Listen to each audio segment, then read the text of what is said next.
থেকে আমাদের নূতন 2027 সালের যে নূতন কারিকুলাম আসবে, বর্তমান সরকারের পক্ষ থেকে যেটা আমরা পেয়েছি, 26 সালে ওটা তৈরি করবে, 27 সালে শুরু করবে, একেবারে পাঠ্যপুস্তক তৈরি হবে। এই জন্য যেটা পত্রিকার মাধ্যমে জানতে পারছি আমরা, সেটা বলছি।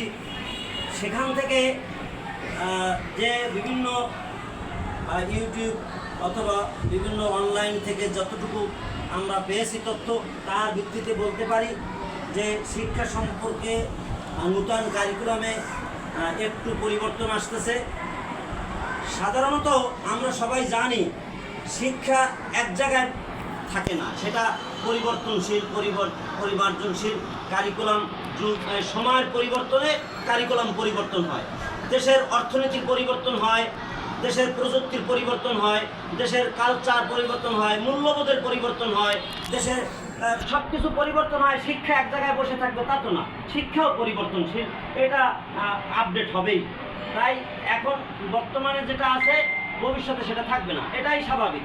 তাই আমরা প্রস্তুতি নিব ভবিষ্যতের শিক্ষা যেটুকু আমরা পেয়েছি, যেটুকু আমরা জানতে পেরেছি, তার আলোকে আমরা আপডেট থাকবো।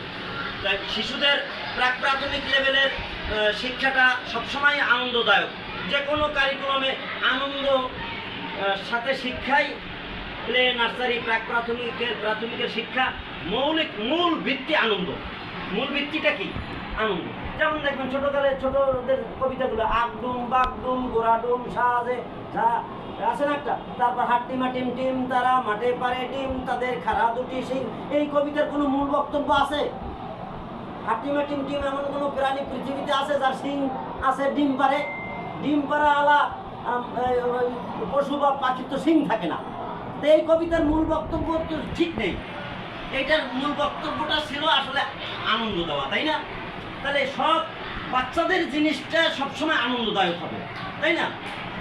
আনন্দদায়ক। তারপরে কি হাই লেভেলের বা উচ্চ মাধ্যমিক কলেজ পর্যন্ত এইটার লেখাপড়াটা বেশি হচ্ছে নৈতিকতা ভিত্তিক, নৈতিকতা, দেশপ্রেম, মূল্যবোধ, ভালো মন্দ, দৃষ্টিভঙ্গির পরিবর্তন, দৃষ্টিভঙ্গির কুসংস্কার আচ্ছন্ন সেটাকে বিজ্ঞানসম্মত করা, এইগুলি হবে মাধ্যমিক পর্যায়ে, তাই না? একটা 6-এর বাচ্চা থেকে একটা ইন্টারে পর্যন্ত, এই পর্যন্ত শিক্ষার্থীরা নৈতিকতার মূল ভিত্তি।